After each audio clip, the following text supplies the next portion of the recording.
गरीब किशन बना अमीर भाग एक। किशन की गरीबी। एक छोटे से गांव में एक किशन नाम का व्यक्ति रहता था। वह बहुत गरीब था और उसके पास बहुत थोड़ी सी जमीन थी, जिस पर वह मुश्किल से अपनी रोजी रोटी कमा पाता था। उसकी पत्नी राधा और दो छोटे बच्चे थे। घर में हमेशा पैसे की कमी रहती थी और कई बार तो खाने के लिए भी कुछ नहीं होता था। किशन के बच्चे हमेशा भूखे रहते थे और राधा अपने बच्चों के भविष्य को लेकर चिंतित रहती थी। किशन मेहनती था, लेकिन उसकी मेहनत का उसे उचित फल नहीं मिलता था। उसके खेतों में उपज कम होती थी और वह अपनी फसल को बाजार में बेचकर मुश्किल से अपने परिवार का पेट भर पाता था। गांव के लोग किशन को ताने मारते थे और उसे गरीब कहकर बुलाते थे। किशन को अपनी गरीबी से बहुत दुख होता था, लेकिन वह कुछ कर नहीं पाता था। भाग 2। एक अजनबी से मुलाकात।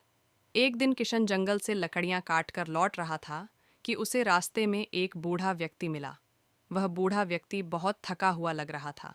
आराम करने के लिए अपनी झोपड़ी में ले आया। बूढ़े ने किशन की मदद के लिए धन्यवाद किया और कहा, तुम्हारा दिल बहुत बड़ा है बेटा, मैं तुम्हें इसका इनाम दूंगा। किशन ने कहा, बाबा, मैं तो एक गरीब आदमी हूँ, मेरे पास खुद के लिए भी कुछ नहीं है। मैं आपकी मदद केवल इंसानियत के नाते कर रहा हूँ। बूढ़े ने मुस्कुराते हुए कहा, मैं कोई साधारण बूढ़ा नहीं हूँ, मैं एक साधु हूँ और मैं तुम्हें एक जादुई बीज दूंगा। यह बीज तुम्हारी जिंदगी बदल देगा। किशन ने आश्चर्य से बूढ़े को देखा। बूढ़े ने अपनी झोली से एक छोटा सा बीज निकाला और किशन को दिया। उसने कहा, इस बीज को अपने खेत में बो दो, यह तुम्हारे लिए चमत्कार करेगा। भाग 3। चमत्कारी फसल। किशन ने उस बूढ़े के कहे अनुसार उस बीज को अपने खेत में बो दिया।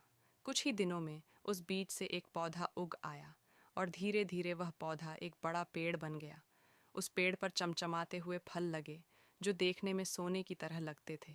गांव वाले इस चमत्कार को देखकर हैरान रह गए। जब किशन ने उन फलों को तोड़ा तो वे सचमुच सोने के निकले। किशन ने सोने के उन फलों को बाजार में बेचा और बहुत सारा पैसा कमाया। अब किशन के पास धन दौलत की कोई कमी नहीं थी। उसने अपने बच्चों के लिए अच्छे कपड़े और खाना खरीदा और एक सुंदर घर भी बनवाया। भाग 4। किशन की दया और उदारता। किशन अब अमीर हो गया था, लेकिन उसने अपनी गरीबी के दिनों को कभी नहीं भुलाया। वह हमेशा उन लोगों की मदद करता था जो ज़रूरतमंद थे।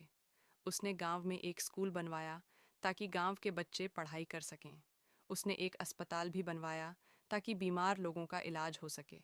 गांव के लोग अब किशन की तारीफ करते थे और उसे आदर से देखते थे। किशन ने अपनी संपत्ति का इस्तेमाल सिर्फ अपने लिए नहीं किया, बल्कि समाज के लिए भी किया। उसकी उदारता और दया के कारण वह पूरे इलाके में मशहूर हो गया। भाग 5। बूढ़े साधु का आशीर्वाद। एक दिन वह बूढ़ा साधु फिर से किशन के घर आया। किशन ने उसे पहचान लिया और उसके चरणों में गिरकर धन्यवाद दिया।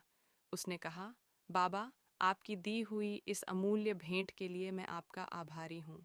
साधु ने मुस्कुराते हुए कहा, तुम्हारी मेहनत, ईमानदारी और दया के कारण ही तुम इस योग्य बने हो। यह सारा चमत्कार तुम्हारे गुणों का फल है। हमेशा याद रखना, संपत्ति का सही उपयोग ही असली सुख देता है।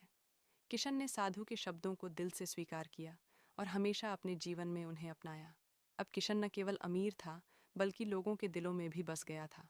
उसकी कहानी पूरे गांव के लिए प्रेरणा बन गई।